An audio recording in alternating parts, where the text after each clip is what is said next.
Le commerce chez nous est niveau.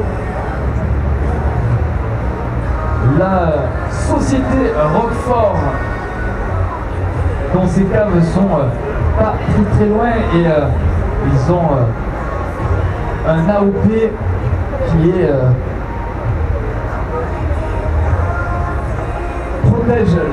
qui protège la marque.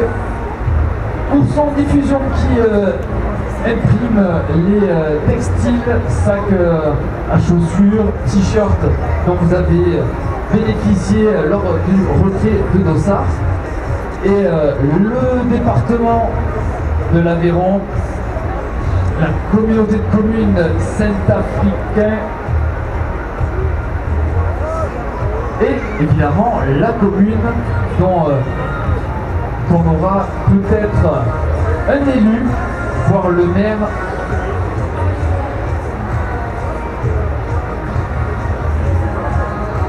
Allez, bravo pour cette arrivée avec le sourire. Super.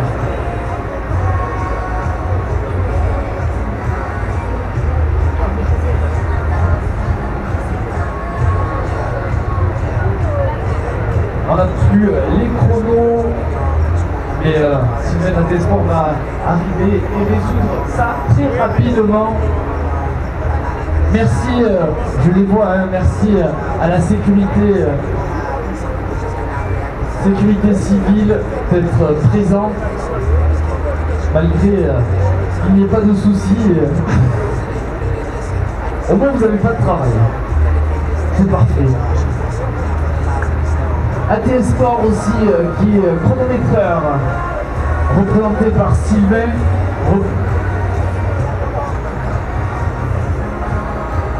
Chronométrage de course sportive en tout genre.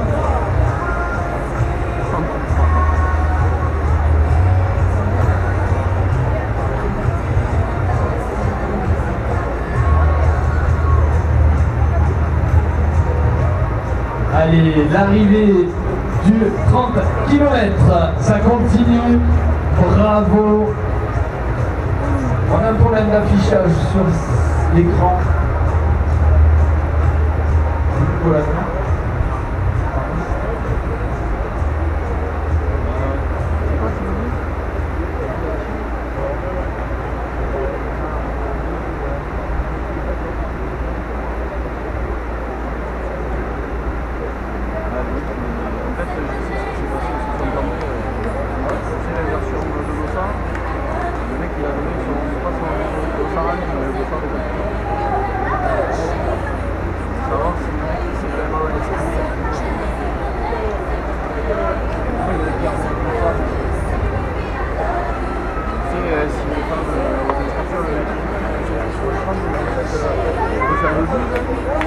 Et le mec, si c'est pas vrai.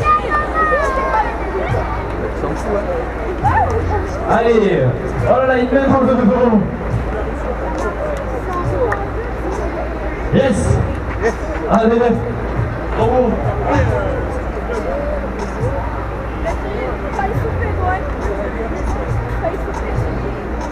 Grégory et Thibaut, félicitations pour boucler ces 30 km.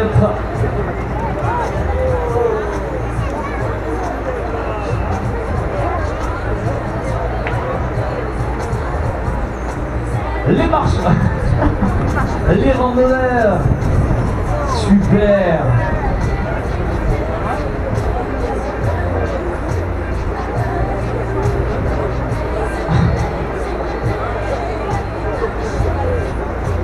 On approche de la fin de cette deuxième édition.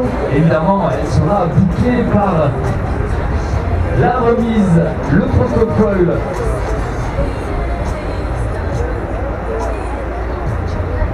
plus précisément la remise protocolaire des dossards, des récompenses.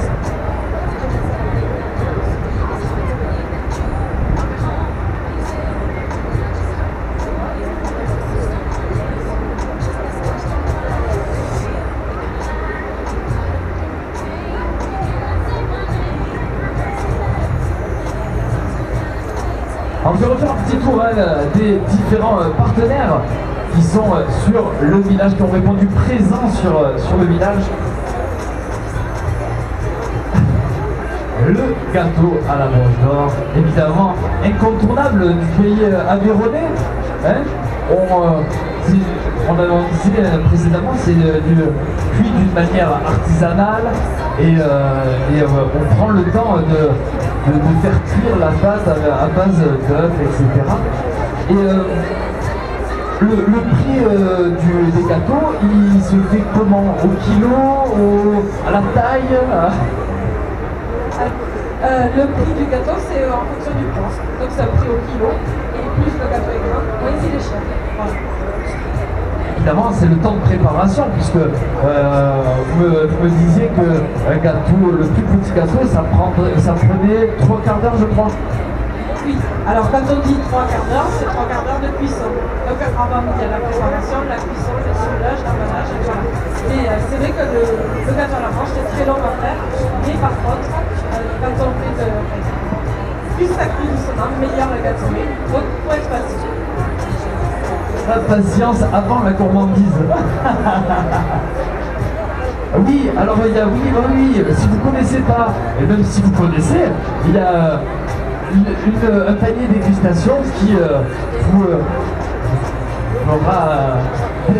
délectera et sans doute pousser à l'achat, parce que très bon gâteau, je vous le conseille. N'hésitez pas, si vous avez à peu près 10 €, hein, c'est ça, les plus petits, voilà. Et entre 10 et 20 € le gâteau à la broche, c'est à goûter et à acheter pour le café, pour le petit déjeuner, etc. Et ça tient combien de temps une fois ouvert? On peut le conserver jusqu'à 3 mois dans son emballage plastique. D'accord. Gourmand, on le mange à part. Oui, je pense que ça ne fera pas 3 mois. Vaut mieux pas. Merci beaucoup. Et n'hésitez pas à venir sur le stand. Alors, ça crêpe fort. Pas mal. Non, mais les crêpes, hein, vous me disiez tout à l'heure, les crêpes sont le support pour faire goûter les fruits anciens. Et on a parlé un petit peu de la Saint-Antoine, etc. Et est-ce que la châtaigne et la figue sont classées dans les fruits anciens? Alors vous avez deux types de châtaignes, effectivement. Les châtaigniers qui, ancestralement parlant, appartiennent à des vieilles variétés. Et puis ce qu'on va appeler les marrons, qui pour la plupart sont des obtentions contemporaines. Voilà. Donc la différence entre les marrons et les contemporains, en gros, en résumé, pour vulgariser un peu, non. Non, la châtaigne, vous avez deux fruits par vogue, alors que le marron, un seul fruit. Et puis par ailleurs, la châtaigne est cloisonnée, alors que le marron n'est pas cloisonné. Voilà. Et les amateurs, au niveau du goût, en théorie, préfèrent la châtaigne. Donc la châtaigne est un produit un petit peu plus goûtu pour les d'accord, ok. Et donc vous vendez les pots de confiture. Vous avez à la vente des pots et comme vous pouvez faire déguster sur des crêpes. Et je vois bien que sur les faux vides que les crêpes ont marché. Bah oui, parce que j'ai été assez dans les petits jeunes. Donc il avait un réconfort pour une crêpe. Donc ça aussi, c'est ce que remonter des confitures. Ou alors je vais prendre la pâte de chocolat, parce que j'avais presque envie de leur demander où est-ce que vous avez les 100%. Donc je pense que... Ouais, non, c'est. Mais est-ce que on reste un petit peu dans les confitures, les produits locaux. Est-ce que vous avez une recette que vous pouvez nous donner pour remplacer la pâte Alors je pense que moi j'avais une amie qui avait fait un mélange miel et noisette, je crois. Et suivant le miel, eh ben, ça se rapproche fortement et évidemment ben, c'est moins énergique et moins calorique que la pâte à tartiner. Alors, bah écoutez, jusqu'à présent, je n'ai pas touché. Mais effectivement, il y a pas mal de recettes pour faire un supplétif parce que ça nous favorise les parties de chocolat industriel. Bon, alors après, j'ai vu que on achète la recette. Par un ingrédient, c'est l'ancienne d'or, ça peut réfléchir. Après, ça reprend un coup. Est-ce qu'on peut l'indexer sur la crème de je ne suis pas sûre. Et c'est vrai que c'est une question de facilité d'acheter. Voilà, Nutella, pour ne pas le nommer, restera Nutella. Malheureusement, bon. Merci beaucoup de cette venue et de ce partenariat en ayant offert des crêpes aux plus jeunes qui ont eu la récompense de leur course. Merci beaucoup. N'hésitez pas surtout à acheter la confiture des confitures anciennes et venir goûter les crêpes pour un avant-goût. On passe brièvement devant le ravito final pour arriver aux algues. Les algues, la spirulina. Alors, le nom algue, c'est peut-être un peu... Voilà, c'est un peu pour vulgariser un peu la spiruline. Mais le nom qui est un peu plus noble, un peu plus représentatif, quel est-il? Prospira platendis. Ça vous parle, hein? Prospira platendis, donc c'est le nom scientifique de la spiruline. Spiruline qui est reconnue pour ses vertus revitalisantes, reminéralisantes, antioxydantes. C'est un cocktail d'une soixantaine de nutriments et de micronutriments. La spiruline, c'est plus de 60% de protéines végétales directement assimilables par le corps. C'est une quantité inégalée de fer. C'est vitamines du groupe B. On y retrouve aussi des pigments naturels puisqu'elle fait la photosynthèse. Donc chlorophylle, bêta-carotène, phycocyanine.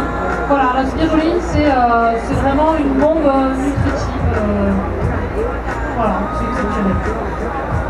Ça tombe bien, on a beaucoup d'athlètes et qui cherchent peut-être à récupérer de leur effort et c'est un moyen. Et comment on l'assimile? On le dilue un petit peu dans l'eau, on le saupoudre dans des salades, comment peut-on le consommer? De mille et une manières, la spiruline on peut la consommer crue, à jeun le matin pour avoir toutes ses vertus. On peut aussi la consommer comme un condiment, saupoudré dans l'alimentation, sur les salades, les crudités, sur un plat de pâtes, de céréales, intégré à des yaourts. Et ensuite on peut aussi consommer la spiruline en poudre diluée dans des jus de fruits, des jus de légumes, des smoothies et des boissons, comme ce qu'on nous propose à la dégustation aujourd'hui. D'accord, donc il y a une dégustation qui est proposée pour essayer, et si vous ne connaissez pas, la spiruline diluée dans des jus d'orange de l'eau, on peut le... Alors là, on propose deux formes de préparation, spiruline diluée avec